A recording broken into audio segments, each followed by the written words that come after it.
সম্মানিত উপস্থিতি, কবর কেবলমাত্র তিনটে ওয়ার্ড, তিনটে অক্ষর, ক ব র। আরবিতে বলা হয় কফ বা র, কবরুন। এই কবর শব্দটি, এই কবর এমন একটি শব্দ, পৃথিবীর বুকে যত বড় রাজা বাদশাহ আর যাই হোক না কেন, ফকির হোক, গরিব হোক, মিসকিন হোক, রাজা হোক, বাদশাহ হোক, সবার এই কবরে যেতে হবে তো। এই কথা বলেন, দ্য লাস্ট ডেস্টিনেশন, আমাদের শেষ গন্তব্যস্থল হলো কবর, তাই না জি? কথা বলেন, তাই না? এই কবরে আমাদের যেতে হবে।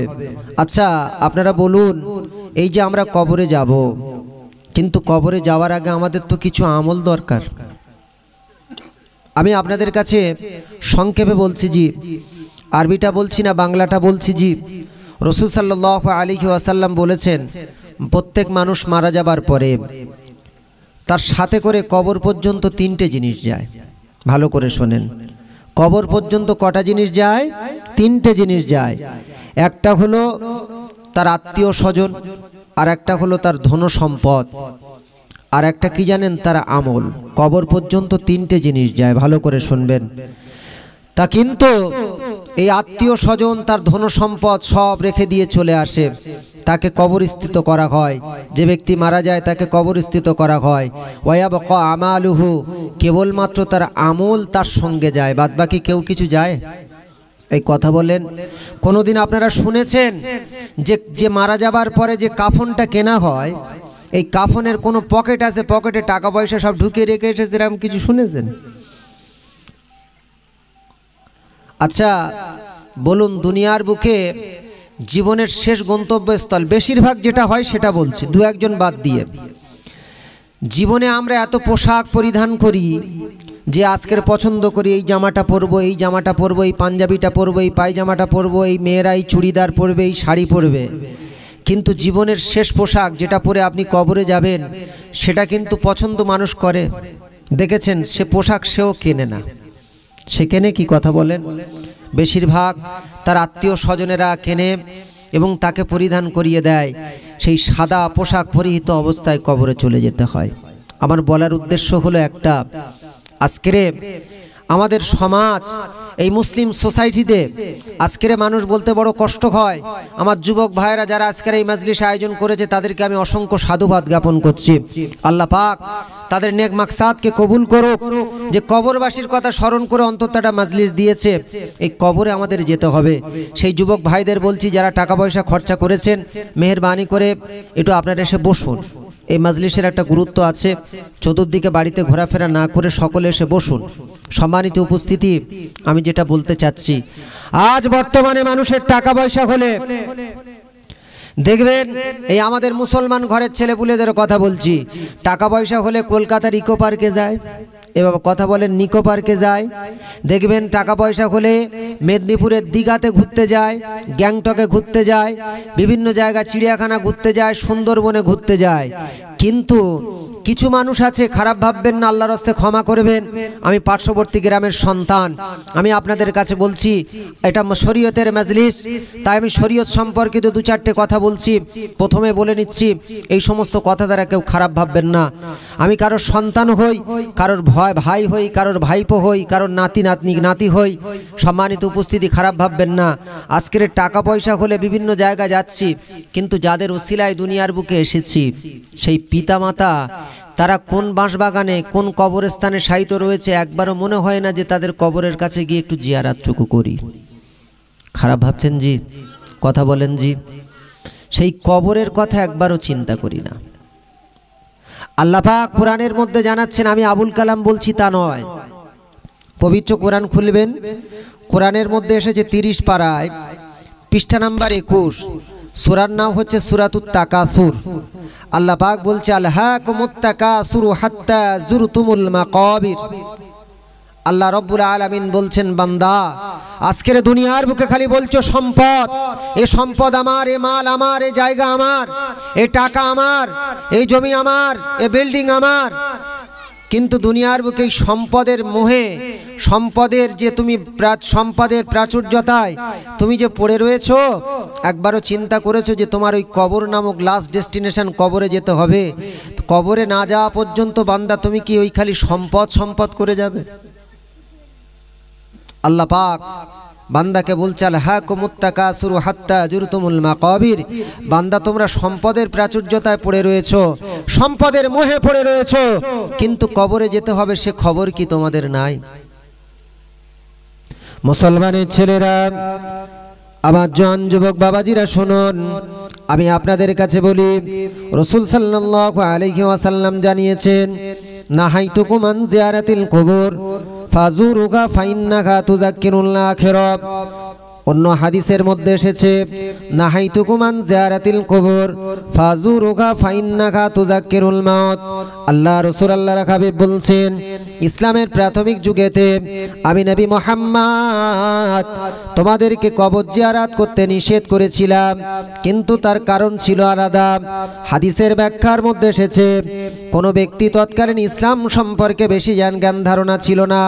ইসলামের প্রাথমিক যুগেতে এই অবস্থায় যদি কোনো মানুষ কবরবাসীর কাছে যায়, আর কবরবাসীর কাছে গিয়ে যদি আল্লাহ ব্যতীত কবরবাসীর কাছে চেয়ে ফেলে, আমার কথা বুঝতে পাচ্ছেন? আল্লাহর কাছে চাওয়া ব্যতীত যদি কবরবাসীর কাছে চেয়ে ফেলে, কিন্তু সাহাবীরা যখন ধীরে ধীরে ইসলাম সম্পর্ক বুঝতে শিখলেন, আল্লাহ রাসূল আল্লাহর হাবিব বললেন, ফাজুরুহা ফাইন্নাহা তুযাক্কিরুল আখিরা ফাজুরুহা ফাইন্নাহা তুযাক্কিরুল মাউত। তোমরা এখন কবর জিয়ারত করো, কারণ এই কবর জিয়ারত করলে তোমাদের পরকালের কথা স্মরণ হবে। আর পরকালের কথা স্মরণ হবে শুধু তাই নয়, তোমরা কবর জিয়ারত করো, কবর জিয়ারত করলে তোমাদের মৃত্যু কথা স্মরণ হবে। আচ্ছা বলুন, আমাদের গ্রামগঞ্জে যখন কেউ মারা যায়, মারা যাওয়ার পরে যখন দেখবেন, আমরা যখন মুসল্লিরা দেখবেন কবর দিতে যায়, কবর দিতে যাওয়ার সময় অন্তত যদি আমাদের অন্তরে একবার কি মনে হয় না যে মাটি দেওয়ার সময় যেই কবরে আমাদের আসতে হবে, কথা বলেন, মনে হয় না? আল্লাহ পাক পবিত্র কোরআনের মধ্যে জানাচ্ছেন, আমি আবুল কালাম বলছি তা নয়, পবিত্র কোরআনের পারা নাম্বার 16, পৃষ্ঠা নাম্বার হলো 14, সূরার নাম হচ্ছে সূরা তাহা, আয়াত নাম্বার হলো 55। আল্লাহ পাক বলছে, মিনহা খলাকনাকুম ওয়া ফিহা নুঈদুকুম ওয়া মিনহা নুখরিজুকুম তারাতান উখরা। যখন আমরা মাটি দিতে যাই, এই মাটি দিতে যাওয়ার সময় দোয়াটা আমরা পাঠ করি, মিনহা খলাকনাকুম, এই মাটি থেকে তোমাদেরকে সৃষ্টি করা হয়েছে বা তোমাকে সৃষ্টি করা হয়েছে, অফিহা নুঈদুকুম, এই মাটিতে তোমাকে আবার ফিরিয়ে দেওয়া হলো, অমিনহা নুখরিজুকুম তারাতান উখরা, আবার কিয়ামতের ময়দানেতে এই কবর থেকে তোমাদেরকে বা তোমাকে উত্থিত করা হবে। এই দোয়াটা তো আমরা পাঠ করি, কথা বলেন। আচ্ছা বলুন, তাহলে আল্লাহ পাক জানালেন মিনহা খলাকনাকুম, মাটি থেকে তোমাকে সৃষ্টি করা হয়েছে। আচ্ছা, মাটি থেকে আমাদেরকে যে সৃষ্টি করা হলো, আবার ওই মাটিতে ফিরে যেতে হবে। মুসলমান আমরা বলতে বড় কষ্ট লাগে। আজকের আমরা বিল্ডিং বানাই, ঘর বানানোর সময় বলি, মিস্ত্রিকে বলি এখানে এই পাথরটা লাগাও, এখানে এই পাথরটা লাগাও, এখানে এই টাইলসটা লাগাও, এখানে এই সুন্দর করে মার্বেল লাগাও, এখানে সুন্দর করে ঘরে একটা ডিজাইন করো। কিন্তু এই ঘর আপনার শেষ পর্যন্ত আপনার সাথে যাবে না। যে কবরে যেতে হবে, ওই কবরে যাওয়ার জন্য আমল তৈরি করতে হবে, ঠিক না ভুল বলেন? আমার কথা অসুবিধা হচ্ছে, কথা বলেন। রাসূল সাল্লাল্লাহু আলাইহি ওয়াসাল্লাম জানালেন, ইন্নাল্লাহা লা ইয়ানজুরু ইলা সুওয়ারিকুম ওয়া আমওয়ালিকুম ওয়ালাকিন ইয়ানজুরু ইলা কুলুবিকুম ওয়া আমালিকুম। আল্লাহ রাসূল আল্লাহর হাবিব জানাচ্ছেন, বান্দা কিয়ামতের ময়দানে আল্লাহ পাক তোমাকে কতটা সুন্দর রূপ দান করেছিল, কতটা সুন্দর তোমার ধন সম্পদ দিয়েছিল। কার শাহরুখ খানের মতন দেখতে ছিল, কার সালমান খানের মতন দেখতে ছিল। আমি আপনাদের কাছে ব্যাখ্যা করে বলছি, কোন মহিলার ক্যাটরিনা কাইফের মতন দেখতে ছিল, কোন মহিলার কারিনা কাপুরের মতন দেখতে ছিল, কোন মহিলার এমন করে কোন নায়িকার মতন দেখতে ছিল। আর দামি দামি তুমি এমন করে তোমার সুন্দর আকৃতি হয়েছে। ডাব কোম্পানির সাবান ব্যবহার করেছো, লাক্স কোম্পানির সাবান ব্যবহার করেছো, ফেয়ার লাভলি মেখেছো, বোরোলিন মেখেছো, অনেক বড় প্লাস মেখেছো, কিন্তু এই রূপ আকৃতি আল্লাহ পাক দেখবে না। তোমার 3 তলা বিল্ডিং ছিল, 4 তলা বিল্ডিং ছিল, 2টো টাটা সুমো ছিল, এতগুলো বিল্ডিং গাড়ি আল্লাহ পাক দেখবে না। আল্লাহ পাক কেবলমাত্র বান্দা তোমার 2টো জিনিস দেখবে, ওয়া ইলা কুলুবিকুম ওয়া আমালিকুম, বান্দা তোমার অন্তরটা কতটা পরিশুদ্ধ ছিল, ওই অন্তরে হালাল জিনিস তুমি প্রবেশ করিয়েছিলে কিনা। আর ওয়া ইলা আমালিকুম, বান্দা দুনিয়ার বুকে তুমি কতটা আমল করেছো। আজকের দেখবেন বলতে বড় কষ্ট লাগে।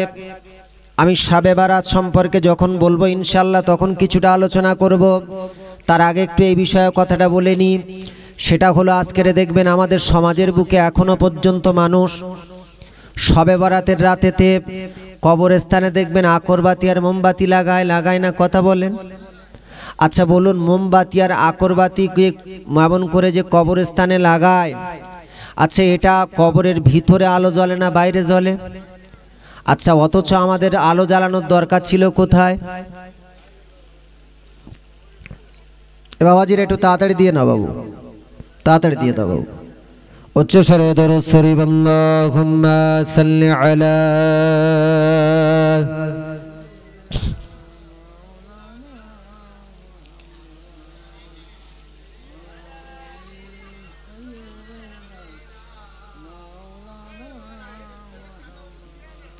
আমার দিতে হবে না।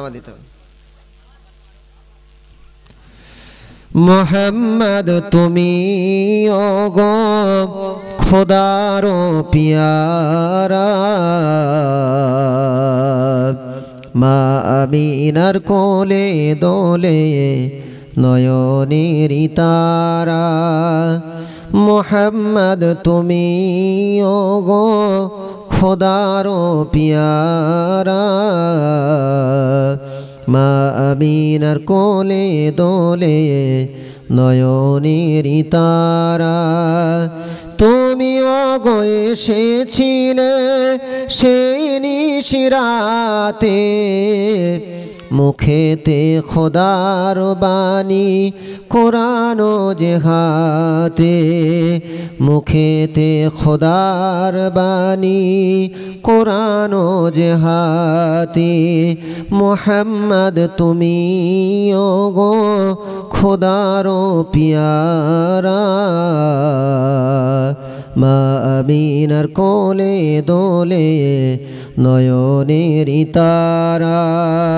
আল্লাহুম্মা মহব্বত পড়ুন সাল্লি আলা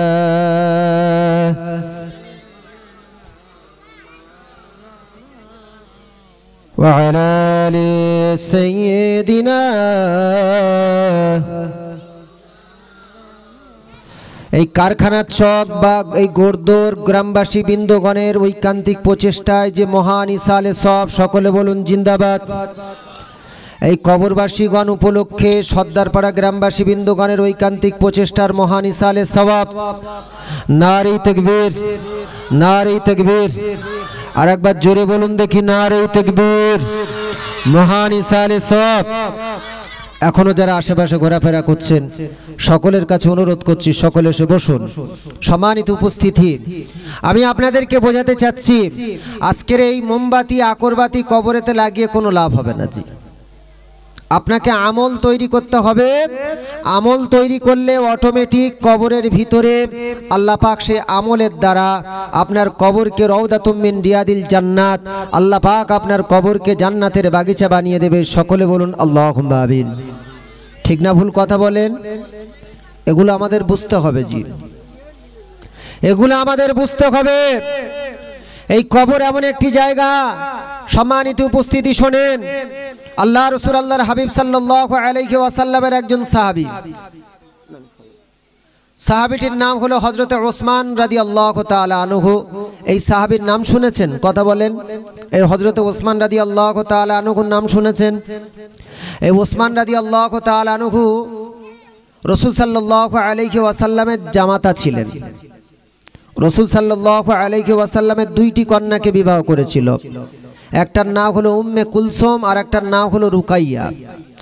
এই দুইজন কন্যাকে বিবাহ করার কারণে রসুল সাল্লাল্লাহু আলাইহি ওয়াসাল্লাম তাকে জুন্নুরাইন, দুইটি নূরের উপাধি দিয়েছিল। আল্লাহ রাসূল আল্লাহর হাবিব বলেছেন, রফিকি ফিল জান্নাতে ওসমান ইবনে আফফান রাদিয়াল্লাহু তাআলা আনহু, যদি জান্নাতে আমার বন্ধু হয় সেটা হযরতে ওসমান ইবনে আফফান রাদিয়াল্লাহু তাআলা আনহু হবে। জোরে বলেন, এই জোরে হবে নারে তাকবীর। এই ওসমান রাদিয়াল্লাহু তাআলা আনহু রসুল সাল্লাল্লাহু আলাইহি ওয়াসাল্লাম জীবদ্দশায় 10 জন সাহাবীকে জান্নাতি সার্টিফিকেট দিয়েছিলেন। অনেক সাহাবীকে অনেকবার অনেক বিভিন্ন জায়গায় বিভিন্ন সময়ের পরিপ্রেক্ষিতে অনেক সাহাবীকেই জান্নাতি বলেছে, কিন্তু স্পেশাল করে 10 জন সাহাবীকে জান্নাতি বলেছিলেন, যাদেরকে বলা হয় আরবিতে আশারা মুবাশশারা, অর্থাৎ হলো 10 জন সুসংবাদ প্রাপ্ত সাহাবী। তার মধ্যে হযরত ওসমান রাদিয়াল্লাহু তাআলা আনহু ছিলেন। ভালো করে শোনেন। তাহলে হযরত ওসমান রাদিয়াল্লাহু তাআলা আনহু যিনি ইন্তেকাল করার পরে আল্লাহ পাক কিয়ামতের ময়দানে তাকে জান্নাত দেবে, রাসূলুল্লাহ যাকে জীবদ্দশায় সার্টিফিকেট দিলেন, এই সাহাবীর আর কোনো চিন্তা থাকতে পারে? আমার ওয়াজ আপনারা শুনছেন না মনে হয়। এই সাহাবীর কোনো আর চিন্তা থাকতে পারে? কোনো চিন্তা থাকার কথা নয়। অথচ এই সাহাবী হযরত ওসমান ইবনে আফফান রাদিয়াল্লাহু তাআলা আনহু সাহাবী একদিন কি করছে জানেন? একদিন একটা কবরস্থানের, আমি কবরবাসী সম্পর্কে প্রথমে কয়েকটা আলোচনা করছি। কবরস্থানের পার্শ্ব দিয়ে অতিক্রম করছিলেন। ভালো করে শোনেন।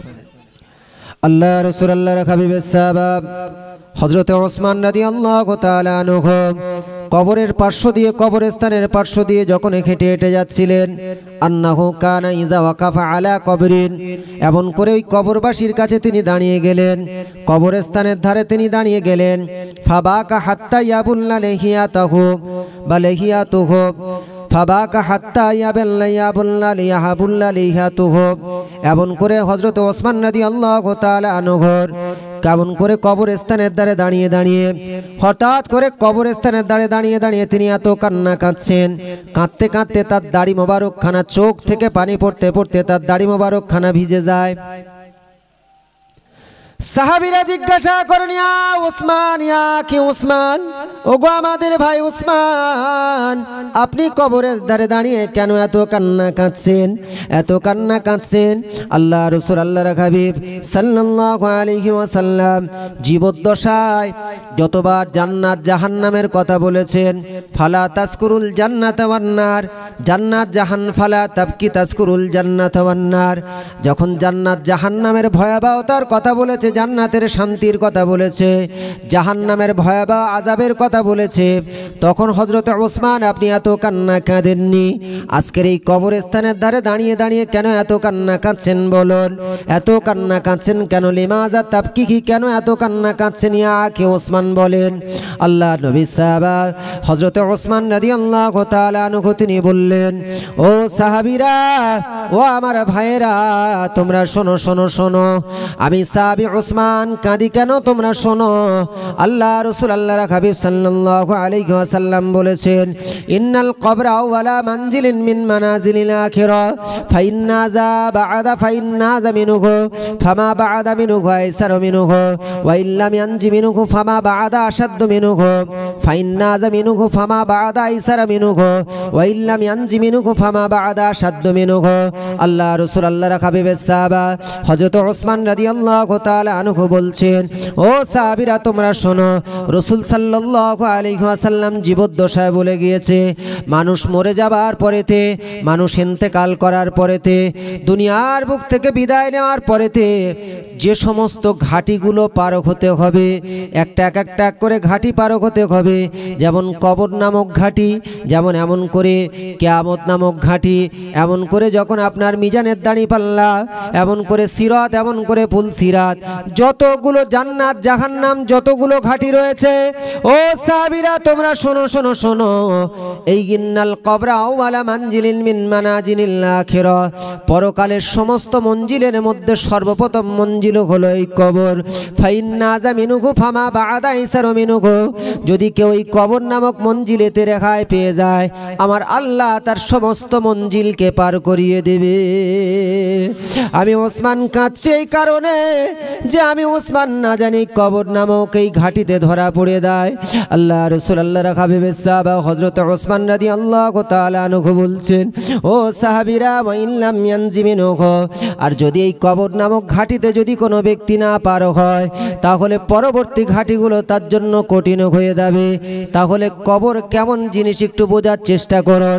যে সাহাবীকে রাসূলুল্লাহ জীবদ্দশায় জান্নাতি সার্টিফিকেট দিলেন, সেই সাহাবী কবরের ধারে কাঁদে, আর আজকের মুসলমানরা কবরের পাশ থেকে যায়, আজকের মোবাইলের ডিজে গান ছেড়ে ছেড়ে যাচ্ছি। এই খারাপ ভাবছেন জি? অবস্থা বুঝতে পারছেন জি? একবারও কবরস্থানের দিকে তাকানোর সময় আমাদের নাই।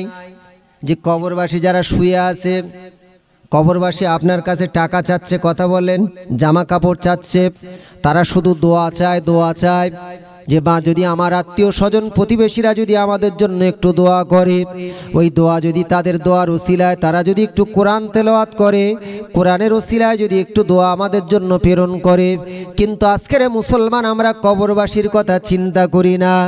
মুসলমান আমি করজোর করে অনুরোধ করে যাচ্ছি, আমি আবুল কালাম আপনাদের কাছে বলে যাই, এই কবর এমন একটা জিনিস শুনুন।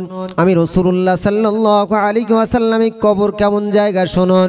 সহিহুল বুখারী সহিহ মুসলিমের মধ্যে হাদিসে এসেছে, কবর এমন একটা জায়গা, আল্লাহ রাসূল আল্লাহর হাবিব সাল্লাল্লাহু আলাইহি ওয়াসাল্লাম মাররা রাসূলুল্লাহ সাল্লাল্লাহু আলাইহি ওয়াসাল্লাম বিকবরাইনি, রাসূলুল্লাহ সাল্লাল্লাহু আলাইহি ওয়াসাল্লাম একবার রাস্তা দিয়ে হেঁটে হেঁটে যাচ্ছিলেন, হঠাৎ করে তিনি দুটো কবরকে দেখতে পেলেন।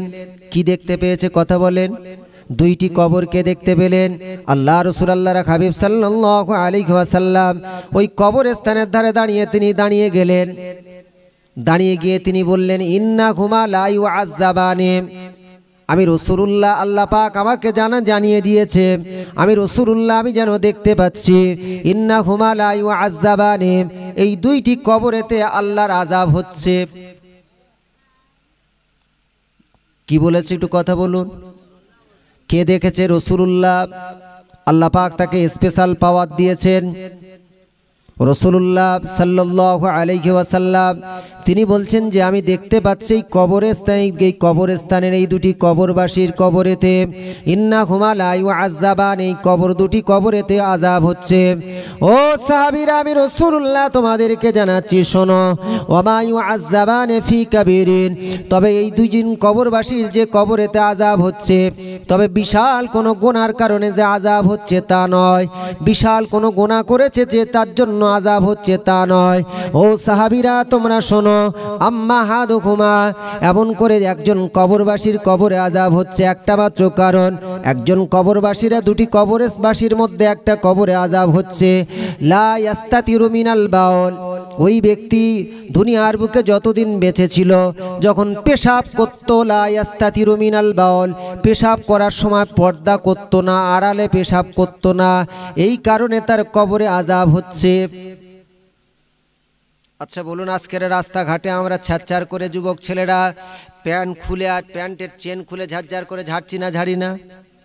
এই কথা বলেন না কেন? খারাপ ভাবছেন জি? বলতে বড় কষ্ট লাগে। কুকুর তেবু দেখবেন আশেপাশে দূরে গিয়ে করছে, মুসলমানের ছেলেরা যেখানে সেখানে রাস্তাঘাটে দেখবেন প্যান্ট খুলে এমন করে প্যান্টের চেন খুলে ঝাড়ঝাড় করে ছাড়িয়ে দিচ্ছে। কে বাপ, কে চাচা, কে মামা যাচ্ছে, কোনো লজ্জা শরম কিছু নেই। আবার শুধু তাই, বলতে বড় কষ্ট লাগে, এক হাতে এমন করে দেখবেন সিগারেট টানছে আর এক হাতের প্যান্ট ধরে পেশাব করছে। এই খারাপ ভাবছেন জি? ঠিক বলছি না ভুল বলছি জি? আবার কিছু মুসলমান এখনো পর্যন্ত 30 বছর 40 বছর হয়ে গেল বলে, হুজুর কি বলছেন, বিড়ি না খেলে সে পায়খানা হয় না, ঠিক মতন পেশাব হয় না। কি অবস্থা বুঝতে পারছেন? রাসূল বলছে একজন কবরবাসীর কবরে আযাব হচ্ছে, লা ইয়াস্তাতিরু মিনাল বাউল, পেশাব করার সময় আড়াল করতো না, পর্দা করতো না।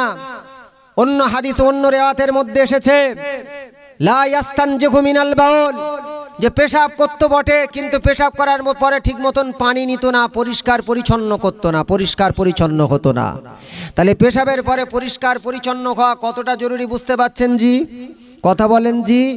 আজ বর্তমানে রাসূল সাল্লাল্লাহু আলাইহি ওয়াসাল্লাম তৎকালীন বলে গিয়েছে, আজ বর্তমানে বিজ্ঞান রিসার্চ করে দেখেছে, সায়েন্স রিসার্চ করে গবেষণা করে দেখেছে যে মুসলমানদের পেশাব নেওয়ার, পেশাব করার পরে যে পানি ব্যবহার করার কথা বলা হয়েছে, ওই পেশাব থেকে অনেক ব্যাকটেরিয়া, অনেক জীবাণু এমন করে পেশাব থেকে, পেশাবের দাঁত থেকে, ওই মূত্র দাঁত থেকে এমন করে পেশাবের দাঁত থেকে বার হয়, ওই পানি নিলে সেই ব্যাকটেরিয়া জীবাণুগুলো দূরীভূত হয়। জোরে বলুন, এই জোরে হবে সুবহানাল্লাহ, নারী তাকবীর। আজকে বুঝতে পাচ্ছেন জি? আল্লাহ রাসূল আল্লাহর হাবিব বললেন ইস্তানজি আনিল বাউল ফাইন্না আম্মাতা আযাবাল কবরে মিনাল বাউল। অন্য হাদিসের মধ্যে এসেছে তোমরা পেশাব করার পরে পেশাবের ছিটে, পেশাবের যে নাপাকি, এই নাপাকি থেকে তোমরা পরিষ্কার পরিচ্ছন্ন থাকো। তার কারণ মানুষের কবরে বেশিরভাগ আযাব হবে পেশাব থেকে পরিষ্কার পরিচ্ছন্নতা না হওয়ার কারণে। আজকের পেশাব করছি, যদি মুসলমানের ছেলেদের দেখবেন রাস্তাঘাটে দেখা হলে যদি মাগরিবের আজান হচ্ছে বলে চল ভাই নামাজ পড়বি না, আমার শরীর, আমার কাপড়টা পাক নেই। মুসলমানের ছেলেরা আবার পাক থাকে না, এই বলে না কথা বলেন। আজকের অবস্থা বুঝতে পাচ্ছেন জি? আর রাসূলুল্লাহ বলছে পেশাব থেকে পরিষ্কার পরিচ্ছন্ন যদি না থাকে, পাক যদি না থাকে, কবরেতে আযাব হবে জি। আমার কথা বলছি না জি, হাদিস শরীফের কথা বলছি জি। আল্লাহ রাসূল আল্লাহর হাবিব বললেন ও সাহাবীরা, একজন কবরবাসীর আযাব হচ্ছে তো দুনিয়ার বুকে পেশাব করতো, পর্দা করতো না বা আড়াল করতো না, অথবা পেশাব করতো এমন করে পেশাব থেকে পরিষ্কার পরিচ্ছন্ন হতো না। আর একজন কবরবাসীর কবরে আযাব হচ্ছে ওয়াম্মা আহাদুকুমা, আর একজন কবরবাসীর কবরে আযাব হচ্ছে, তার কারণ হলো ফাকানা ইয়ামশি বিন্নামিমা, সে দুনিয়ার বুকে চলাফেরা করত কিন্তু মানুষের নামে গীবত করত, পরনিন্দা করত, পরচর্চা করত। আজকের আমরা করছি না, করি না, কথা বলেন। আজকের এর নামে লাগানো, ওর নামে লাগানো, পরনিন্দা পরচর্চা করছি। বলতে বড় কষ্ট লাগে, আলেমরা পর্যন্ত আজ স্টেজে উঠে একজন আলেম অন্য আলেমের নামে পর্যন্ত পরনিন্দা পরচর্চা করছে, করে না, কথা বলেন। ইউটিউবগুলো দেখবেন কি অবস্থা চলছে জি। অথচ রাসূলুল্লাহ বলছে এমন করাল গীবাত আসাদ্দু মিনাজ জিনা, গীবত এমন একটা গুনাহ, জিনা করার থেকে বেশি গুনাহ আল্লাহ পাক এই গীবতের গুনাহ লিপিবদ্ধ করে। তাহলে আজকের মা বোনেরা দেখবেন বাড়ির আনন্দবাজার পত্রিকা বা বর্তমান পত্রিকা ফেল হবে, কিছু মা বোনেরা এমন পরনিন্দা পরচর্চা করে বেড়াচ্ছে। দিব্যি স্বামী বাইরে কাজ করতে যাচ্ছে, ভালো আছে, দেখছে টাকা পয়সা হচ্ছে, খারাপ ভাববেন না, আস্তে আস্তে গুছিয়ে উঠছে। পাশের প্রতিবেশী একজন চাচি বা কাকি দেখবেন এমন করে বলছে জানিস তোর স্বামী, মনে মনে ভাবছিস ভালো, বাইরে একজনের সাথে চক্কর চলছে, এই খারাপ ভাবছেন। অথচ দিব্যি ভালো স্বামী সংসারে পরনিন্দা পরচর্চা করে সংসারগুলো ধ্বংস করে দিচ্ছে জি। আবার স্বামী বাইরে কাজ করতে যাচ্ছে, স্ত্রী দিব্যি ভালো আল্লাহওয়ালা মেয়ে, বাড়িতে আসছে, স্বামীকে লাগাচ্ছে, বাড়ির পাশের একজন পুরুষ লাগাচ্ছে, জানিস তুই চলে যাওয়ার পরে তোর বউ কি কি করে, এই ছেলের সাথে ফোনে কথা বলে। অবস্থা বুঝতে পাচ্ছেন জি, সংসার কিভাবে আজকের ভাঙছে জি। তবে কিছু মাল আছে সত্যিকারের করছে জি, জানেন, খারাপ ভাববেন না জি। তাই ঝড়ে যখন এমন করে দেখবেন, ঝড়ে যখন সব ভেঙে যায়, মৌলী সাহেবের ঘর বাকি থাকে জি, এই কথা বলেন। যখন বন্যা হয় মৌলী সাহেবের ঘর বাকি থাকে, তখন ওই রকম সব জায়গা হচ্ছে জি। অবস্থা বুঝতে পাচ্ছেন। আল্লাহ পাক আমাদের হেফাজত করুক। বলতে বড় কষ্ট লাগে, মুসলমানের মায়েরা, মুসলমানের বোনেরা আজকের বিয়ে হয়ে যাওয়ার পরে অন্য পরপুরুষের কাছে মিস কল মারছে। কি অবস্থা জি, স্বামী বাইরে কাজে গেছে, অন্য পরপুরুষের কাছে মিস কল মারছে। কোন সমাজ? বাইরে কাজে গিয়েছে, বাড়িতে সুন্দরী বউ রয়েছে, তবু দেখবেন আজকের কলকাতায় যাওয়ার সময় দেখবেন কত এমন করে মেয়েদের সাথে চক্কর চালাচ্ছে। আল্লাহ পাক হেফাজত রাখুক, সকলে বলুন আল্লাহুম্মা আমিন। তবে পরনিন্দা পরচর্চা থেকে হেফাজত থাকবে। পরনিন্দা পরচর্চা থেকে হেফাজত থাকবেন। এই দুটোর কারণেতে, এটার কারণেতে কবরে বান্দার আযাব হয়। জি, পরকালে তো আল্লাহ পাক কিয়ামতের ময়দানে তো যা হিসাব নেবে, কিন্তু কবর সম্পর্কে আমি আলোচনা করছি। কবরে পরনিন্দা পরচর্চার করার কারণে কিন্তু আল্লাহ ছাড়বে না। তো এই দুইজন কবরবাসীর কবরে আযাব হচ্ছে। রাসূলুল্লাহর মনে বড় দয়া হলো। রাসূলুল্লাহ ছিলেন মানবতার নবী, তাই না? জি, কথা বলেন। রাসূলুল্লাহ হলেন মানবতার নবী, রাসূলুল্লাহ হলেন রাহমাতুল লিল আলামিন। আল্লাহ বলছো, আমা আরসালনাকা ইল্লা রাহমাতাল লিল আলামিন। আমি আমার হাবিব নবী মুহাম্মদকে টোটাল বিশ্ব জগতের জন্য, আলামে দুনিয়া, আলামে বারজাক, আলামুল আখিরা। আলামে দুনিয়া মানে হলো এই পার্থিব জগৎ, যে জগতে আমরা বসবাস করি, আর আলামে বারজাক মানে কবরের জীবন, আর আলামুল আখিরা মানে হচ্ছে পরকালীন জীবন। এই আলামুল আখিরা মানে কিয়ামতের জীবন, পরকালীন জীবন।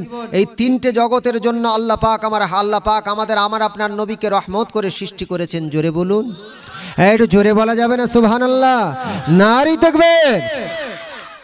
আল্লাহ রাসূল, আল্লাহর হাবিব সাল্লাল্লাহু আলাইহি ওয়াসাল্লাম একটা খেজুর গাছ থেকে, ভালো করে শোনেন, খেজুর গাছ থেকে রাসূল সাল্লাল্লাহু আলাইহি ওয়াসাল্লাম একটা টাটকা খেজুর গাছের ডাল ভাঙলেন। ডাল ভেঙে ফাশাক্কাহা বিনিসফাইনি, ওই ডালটাকে দুই ভাগে ভাগ করলেন। ডালটাকে কয় ভাগে ভাগ করলেন? খেজুর গাছের ডালটাকে দুই ভাগে ভাগ করার পরে আল্লাহ রাসূল, আল্লাহর হাবিব সুম্মা গরাজা ফি কুল্লি কবরি ওয়াহিদাতিন, প্রত্যেকটি কবরেতে দুইটি যে ভাগ করেছে, একটা কবরে ওই খেজুর গাছের ডালটাকে এক একটা কবরেতে রাসূল সাল্লাল্লাহু আলাইহি ওয়াসাল্লাম পুঁতে দিলেন। কথা বুঝতে পাচ্ছেন? পুঁতে দিলেন। সাহাবীরা জিজ্ঞাসা করে, ইয়া রাসূলুল্লাহ, ইয়া হাবিবাল্লাহ, লিমা সানাআতা, কেন আপনি এমন করলেন? খেজুর গাছের ডাল কাটলেন, ডালটা কাটার পরে সেটা আপনি অর্ধেক করলেন, ফাশাক্কাহা বিনিসফাইনি, সেটা আপনি অর্ধেক করলেন। অর্ধেক করার পরে আপনি দুইটি কবরেতে অর্ধেক অর্ধেক করে আপনি পুঁতে দিলেন। ইয়া রাসূলুল্লাহ, আপনি কেন এমন করলেন?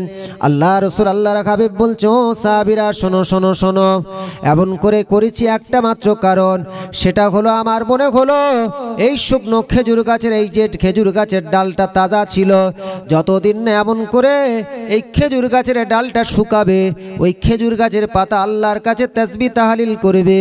ওই তাসবিহ তাহলিল করার কারণেতে ওই খেজুর গাছের ডালের ওসিলাতে আমার আল্লাহ পাক ওই দুইটি কবরের আযাব আমার আল্লাহ পাক মাফ করে দেবে।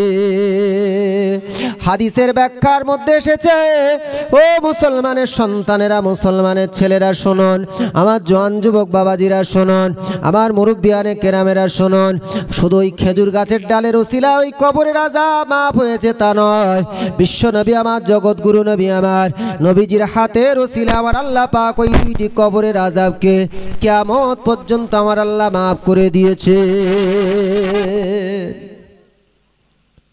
আচ্ছা, আজও পর্যন্ত কবরে মাটি দেওয়ার পরে আমাদের খেজুর গাছ দেওয়ার প্রথা আছে না নাই?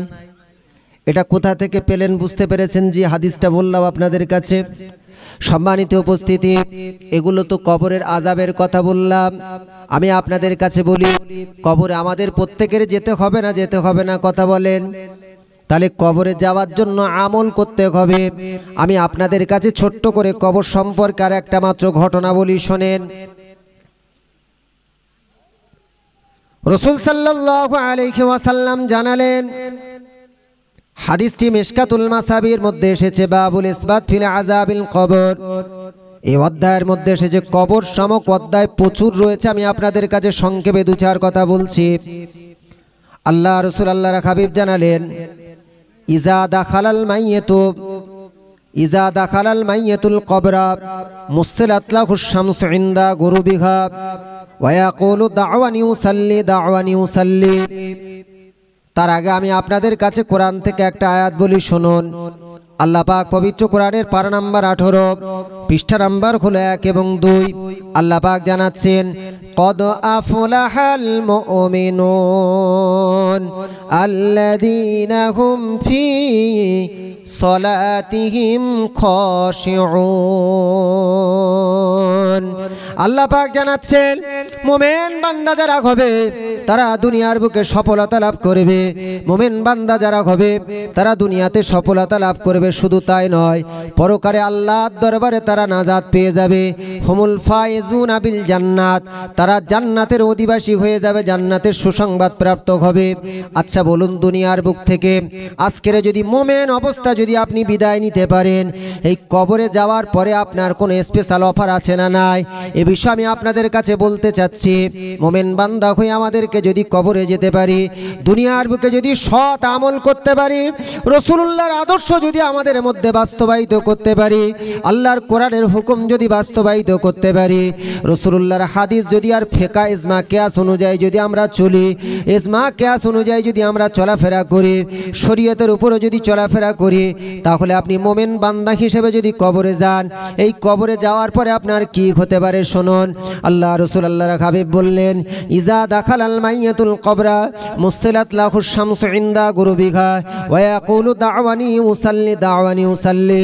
যখন কোনো মুমিন বান্দা মারা যাবে, মারা যাবার পরে যখন তাকে এমন করে সুন্দর করে গোসল করানো হবে, গোসল করানোর পরে যখন তার এমন করে কাফনটা পরিধান করা হবে, কাফন পরিধান করার পরেতে এমন করে তার যখন জানাজার নামাজটা সম্পন্ন হয়ে যাবে, জানাজার নামাজ সম্পন্ন হয়ে যাওয়ার পরে যখন তাকে বিসমিল্লাহ ওয়া আলা মিল্লাতি রাসূলিল্লাহ বলে কবরেতে যখন তাকে শায়িত করা হবে, এই দোয়াটা বলা হয়। এই কথা বলেন, বলা হয় না? বিসমিল্লাহ ওয়া আলা মিল্লাতি রাসূলিল্লাহ, আল্লাহর নামে এবং রাসূলুল্লাহর মিল্লাতের উপরে, রাসূল সাল্লাল্লাহু আলাইহি ওয়াসাল্লামের মিল্লাতের উপরে কে দাফন শুইয়ে দেওয়া হচ্ছে। ওই মুমিন বান্দাকে যখন কবরে শায়িত করা হবে, শায়িত করার পরে এমন করে হাদিসের ব্যাখ্যার মধ্যে এসেছে, মানুষ যখন মাটি দিতে থাকে, এই মাটি দিতে দিতে দিতে 40টা কবরে শায়িত হবার পরে 40টা কদম যতক্ষণ হাঁটতে সময় লাগে, ততক্ষণ বাদে কবরেতে দুজন ফেরেশতা প্রবেশ করে। একজনের নাম হলো মুনকার, আর একজনের নাম হলো নাকির।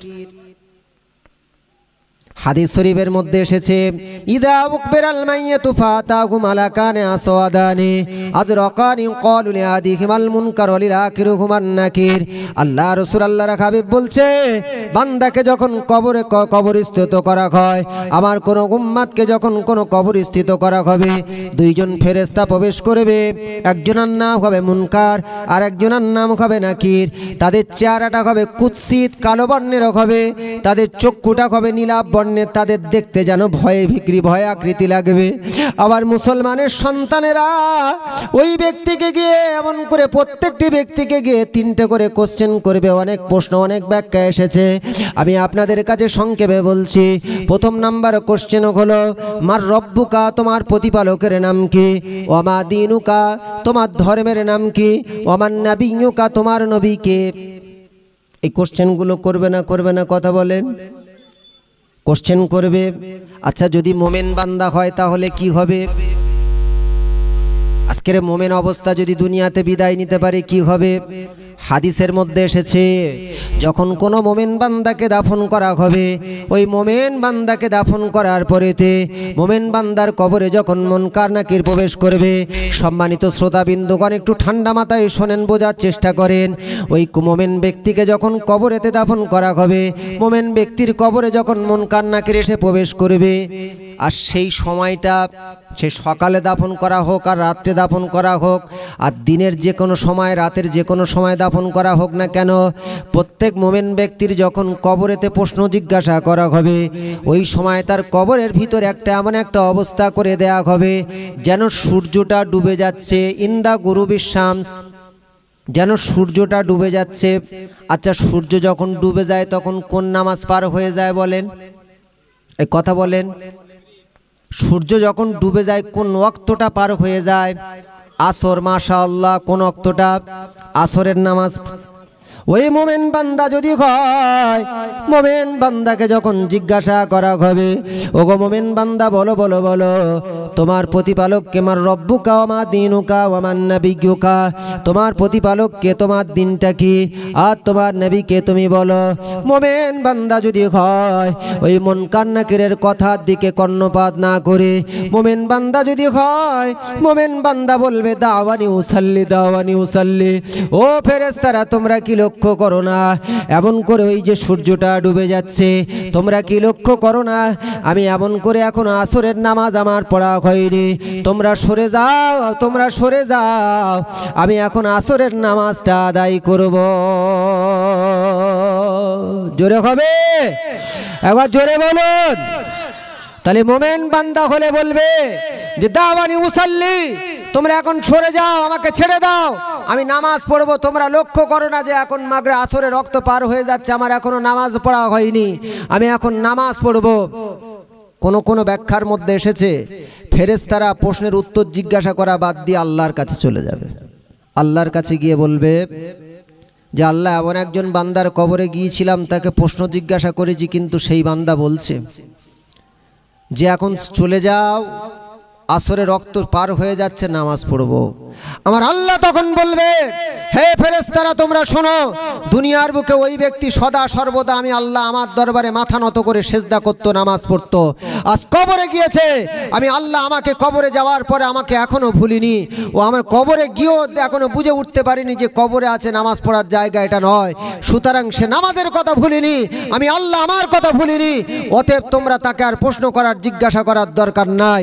ফাবরিশু বিল জান্নাহ, তার জন্য জান্নাতের বিছানা বানিয়ে দাও। জোরে বলুন, এই জোরে হবে, নারী তাকবীর।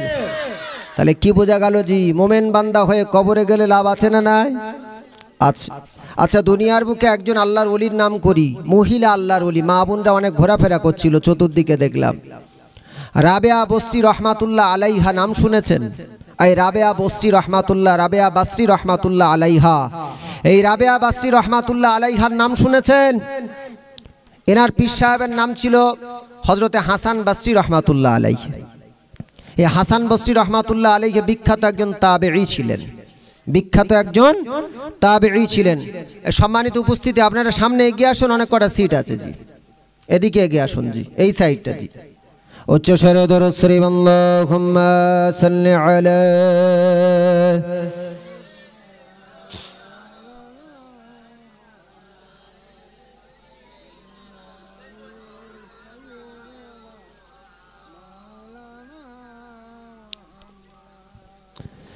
দিনের নবী মুস্তাফা মোর, দিনের নবী মুস্তাফা মোর, মুহাম্মদ রাসূল, কোন জাগানের অন্ধকারে তুমি আলোর ফুল, জানি আমি রাসূলুল্লাহ নাই কো ভুবনে, তবু মন যে আমার সদা সেই দিকে টানে। আল্লাহুম্মা মুহাব্বতে বলুন সাল্লি আলা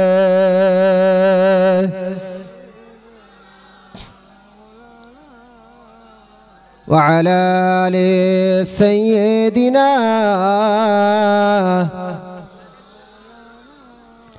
সম্মানিত উপস্থিতি, পৃথিবীর বুকে একজন জগৎ বিখ্যাত আল্লাহর একজন মহিলা বান্দি ছিলেন। ওই বান্দিটির নাম হলো হযরতে রাবেয়া বাসরি রহমাতুল্লাহ আলাইহা। তিনি আবেসিনিয়া, বর্তমানে দেশটির নাম হলো ইথিওপিয়া, ইন্টারনেটে সার্চ করে দেখতে পারেন। এই আবেসিনিয়ার অধিবাসী ছিলেন রাসূল সাল্লাল্লাহু আলাইহি ওয়াসাল্লামের সাহাবী। সাহাবীটির নাম হলো হযরতে বেলাল রাদিয়াল্লাহু তাআলা আনহু, নাম শুনেছেন? যিনি ইসলামের প্রথম মুয়াজ্জিন ছিলেন, যিনি মুয়াজ্জিন। এই মুয়াজ্জিনদের কথা বললে মুয়াজ্জিনদের গলা কিয়ামতের ময়দানে সবচেয়ে বেশি বড় উঁচু হবে। জোরে বলেন সুবহানাল্লাহ। মুয়াজ্জিনদের মর্যাদা আল্লাহর দরবারে অনেক বেশি, সে বিষয় আমি আপনাদের কাছে বলছি না। আমি যে কথা বলছি সেটা শুনুন। এই রাবেয়া বসরি রহমাতুল্লাহ আলাইহা এমন একজন আল্লাহর ওলি বান্দি ছিলেন, আল্লাহ বলা মহিলা ছিলেন। দুনিয়ার বুকে সদা সর্বদা আল্লাহ জিকির করতেন, আল্লাহর আরাধনা করতেন, আল্লাহর ইবাদত করতেন। আল্লাহ পাক তার প্রতি রাজি হয়ে গিয়েছিলেন। এই রাবেয়া বসরি রহমাতুল্লাহ আলাইহা ইন্তেকাল করলেন। ইন্তেকাল করার পরে তাকে গোসল দেয়া হলো, এমন করে তাকে কাফন পরানো হলো, তার জানাজার নামাজ হলো। জানাজার নামাজের পরে তাকে কবরেতে শায়িত করা হলো। রাবেয়া বসরি রহমাতুল্লাহ আলাইহাকে কবরে শায়িত করার পরেতে ওই রাবেয়া বসরি রহমাতুল্লাহ আলাইহাকে জিজ্ঞাসা করা হচ্ছে, কবরেতে মুনকার নাকির যথাসময় প্রবেশ করেছে। মুনকার নাকির এসে জিজ্ঞাসা করে, মার রব্বুকে, তোমার প্রতিপালকের নাম কি? ওমা দীনুকি, তোমার ধর্মের নাম কি? ওমান নবিয়ুকে, তোমার এমন করে তোমার নবীর নাম কি বলো। রাবেয়া বসরি রহমাতুল্লাহ আলাইহা বললেন, প্রশ্ন তোমরা করছো, উত্তর দেবো আমি, তার আগে তোমরা বলো তোমরা কত দূর থেকে এসেছো এখানে আমার কবরে? কে জিজ্ঞাসা করছে? এই কথা বলেন, এই ঘটনা আমি বানোয়াট বলছি তা নয়। বাংলাদেশের একজন বিখ্যাত শাইখুল হাদিস আল্লামা ইহিয়া মাহমুদ তিনি বর্ণনা করেছেন এই ঘটনাটি। তিনি বাংলাদেশের একটা মাদ্রাসায় সহিহুল বুখারী পাঠদান করেন। আমার সোনার বাবাজিরা, সোনার আর সামিঈন বান্দাগণেরা শুনুন, আল্লাহ পাকের মহব্বতের মানুষেরা শুনুন। রাবেয়া বসরি রহমাতুল্লাহ আলাইহা মুনকার নাকিরদের জিজ্ঞাসা করে, তোমরা কত দূর থেকে আমার কবরে এসেছো বলো। মুনকার নাকির বলছে যে আমরা যেখান থেকে এসেছি আপনার কবরেতে, সেই জায়গাটা থেকে এখানে আসা পর্যন্ত ন্যূনতম 500 বছরের রাস্তা হবে। কত বছরের? কিন্তু আল্লাহ পাক আমাদেরকে একটা ক্ষমতা দিয়েছে, আমরা যখন ইচ্ছা করি মানুষের কবরে খুব তাড়াতাড়ি পৌঁছে যেতে পারি, কয়েক সেকেন্ডের মধ্যে পৌঁছে যেতে পারি। রাবেয়া বসরি রহমাতুল্লাহ আলাইহা যখন প্রশ্ন জিজ্ঞাসা করে, মুনকার নাকির বলছে, ও রাবেয়া বসরি, প্রশ্ন জিজ্ঞাসা করেছি আমরা, উত্তর দেবে তুমি, কিন্তু আজ দেখছি উল্টো হচ্ছে, তুমি প্রশ্ন জিজ্ঞাসা করছো আর আমাদের উত্তর দিতে হচ্ছে। এই কথা বুঝতে পারছেন না? রাবেয়া বসরি রহমাতুল্লাহ আলাইহা বলছে, আল্লাহ পাক তোমাদেরকে পাওয়ার দিয়েছে, তোমরা কয়েক সেকেন্ডের ভিতরে বা সেকেন্ডের আগে তোমরা মানুষের কবরে প্রবেশ করতে পারো, কিন্তু রাস্তা তো তোমাদের 500 বছরের রাস্তা। বলে হ্যাঁ। তার রাবেয়া বসরি মুনকার নাকিরদের বলছে, প্রশ্নের উত্তর দেবো পরে, তার আগে একটা জিনিস বলো। আর একটা জিনিস বলো, সেটা হলো তোমরা যে 500 বছরের রাস্তা দূর থেকে আমি রাবেয়া বসরি আমার কবরে প্রবেশ করেছো, তোমরা কি তোমাদের রব, তোমাদের মালিকের কথা, তোমাদের আল্লাহর কথা কি তোমরা ভুলে গেছো? মুনকার নাকির বলছে, আল্লাহর কথা কেন ভুলবো? রাবেয়া বসরি বলছো, মুনকার নাকির শোনো শোনো শোনো, 500 বছরের রাস্তা অতিক্রম করে আমার কবরে এসেছো, তোমরা তোমাদের মালিক আল্লাহর কথা ভুলে যাওনি। আর আমি রাবেয়া বসরি কেবলমাত্র 2.5 হাত মাটির তলে, দুনিয়ার বুক থেকে 2.5 হাত মাটির তলে কবরে এসেছি। এই 500 বছরের রাস্তা অতিক্রম করে যদি তোমরা তোমাদের রব মালিক আল্লাহর কথা ভুলতে না পারো, আমি রাবেয়া বসরি জমিন থেকে, দুনিয়ার মাটি থেকে, জমিনের উপর থেকে 2.5 হাত মাটির তলে কবরে এসেছি। আমি 2.5 হাত মাটির তলে এসে আমি আমার আল্লাহ মালিকের কথা কি করে ভুলে যেতে পারি? রাবেয়া বসরির কবর থেকে মুনকার নাকির চলে যায়, আল্লাহর দরবারে চলে যায়। আল্লাহর দরবারে গিয়ে বলে, ওগো আমার আল্লাহ, আজকের এমন একটা বান্দির, আপনার বান্দির কবরে গিয়েছিলাম, সেই বান্দিটা এমন একটা কথা বলেছে, আপনার কাছে এসে হাজির হয়ে গিয়েছি। আমার আল্লাহ বলছো, মুনকার নাকির, আমার রাবেয়া বসরি বান্দি দুনিয়ার বুকে আমি আল্লাহ সদা সর্বদা আমার জিকির করেছে, অতএব তোমরা রাবেয়া বসরির কথা কবরে যেও না, আমি আল্লাহ তার প্রতি রাজি হয়ে গিয়েছি। ফাফরিশুহা ফিল জান্নাহ, তোমরা তার কবরটাকে জান্নাতের বিছানা বানিয়ে দাও। জোরে বলা যাবে নারী তাকবীর, নারী তাকবীর, উচ্চ স্বরে দরুদ শরীফ আল্লাহুম্মা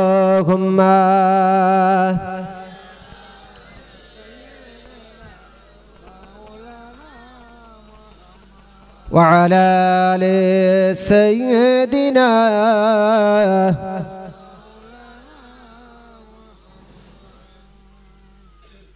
फूल खिलती है पढ़ के सल्ले अला,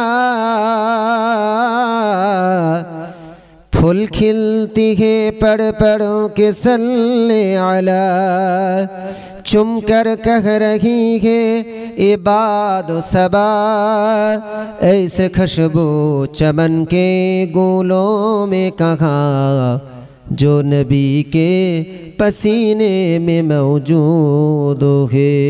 अल्लाहुम्मा सल्ली अला सय्यिदिना